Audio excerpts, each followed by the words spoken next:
Quick reading for water signs, December the 3rd to December the 4th. No? Parang somewhat unrequited yung love dito. Pwedeng sa iba, may nagkakagusto sa inyo. Kung single ka, no? May nagkakagusto sa iyo, pero parang feel mo hindi ko naman type, no? Persistent, pero hindi siya pumasa sa standards mo. Hindi sa pagiging mapili, no? Ayaw mo rin naman sayangin yung effort nitong person na ito at ayaw mo rin naman masaktan siya if in case, no?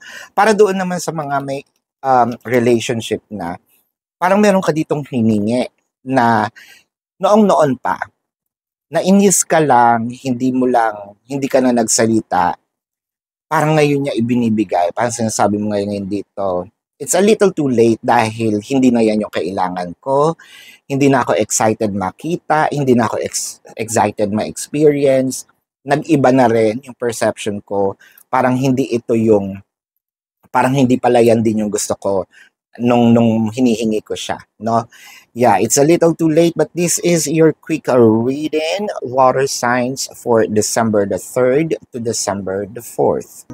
Predicting future is my purpose, yelling the stars